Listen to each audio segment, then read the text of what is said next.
Bareskrim Polri menghentikan penyelidikan ijazah palsu. Penyelidikan diatur dalam Kitab Undang-Undang Hukum Acara Pidana Pasal 1 Ayat 5. Secara sederhana, penyelidikan adalah serangkaian tindakan untuk mencari dan menemukan ada atau tidaknya tindak pidana. Mengenai penghentian proses penyelidikan, secara spesifik tidak diatur di dalam Kitab Undang-Undang Hukum Acara Pidana, melainkan diatur di dalam Surat Edaran Kapolri nomor 7/7/2018. Di dalam surat ini juga disebutkan, bila mana ditemukan fakta dan bukti baru atau novum, maka penyelidikan dapat dibuka kembali.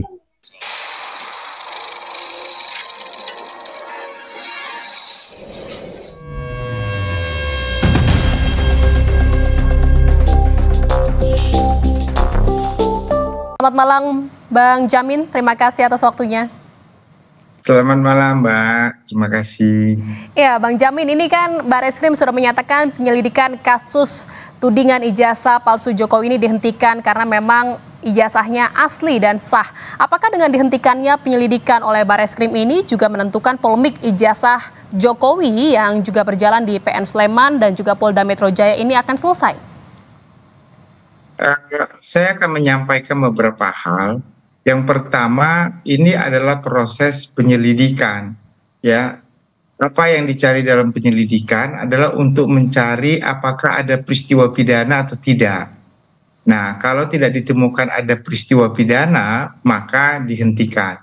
Nah, tadi kalau itu masuk lab 4 terkait dengan ini, maka sebenarnya permohonan untuk lab 4 itu pengujian alat bukti yang masuk ranah penyidikan, upaya paksa. Jadi menurut saya sangat prematur ya, sangat cepat untuk bisa menyatakan ini diberhentikan karena sudah ada lab 4. Perlu saya sampaikan di sini, dalam pidana non identik ya, non identik itu atau identik.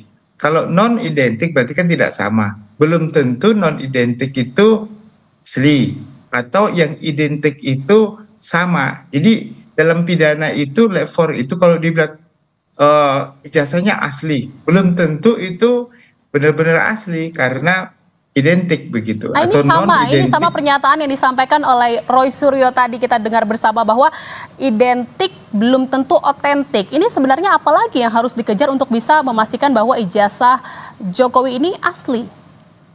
Nah, jadi dalam pidana itu hanya satu bukti saja. Itu bukti petunjuk yang menyatakan bahwa ijazah tersebut adalah identik, tapi belum tentu otentik kan begitu kan. Nah, jadi karena perlu untuk menjadi otentik, selain ada alat bukti lab 4, dia harus ada alat bukti lain. Alat buktinya apa itu? Keterangan, contohnya pembimbingnya, keterangan dari dekannya, keterangan dari Kementerian Tinggi waktu mengeluarkan ijazah itu. Nah, jadi itulah penguatannya terkait dengan benar-benar itu adalah asli atau otentik. Bukan hanya didasarkan kepada satu alat bukti, yaitu hasil lab 4. Nah, kalau pidana begitu, jadi minimum 2 alat bukti. Nggak bisa satu alat bukti yang menyatakan kalau itu diberhentikan begitu ya. Tapi sebelumnya Bang Jamin tadi, ya, pertanyaan tadi terkait dengan apakah diberhentikan atau tidak kasus perdatanya, tidak serta merta karena keperdataan itu bukan menguji terkait dengan identitas otentiknya, tetapi keberadaannya, keberadaan ada enggak Pak ijazah tersebut ya, ada atau tidak, bukan otentiknya. Nah, kalau tidak ada berarti selama ini memang nggak pernah ada ijazah yang dikeluarkan oleh UGM kan begitu kan. Jadi ini yang menjadi dasar hal yang berbeda. Jadi nggak serta-merta dengan pemberhentian tadi dalam proses penyelidikan, maka berhenti pula lah permohonan gugatan. Artinya masih terus berjalan ya proses hukum yang ada di PN Sleman dan juga Polda Metro Jaya?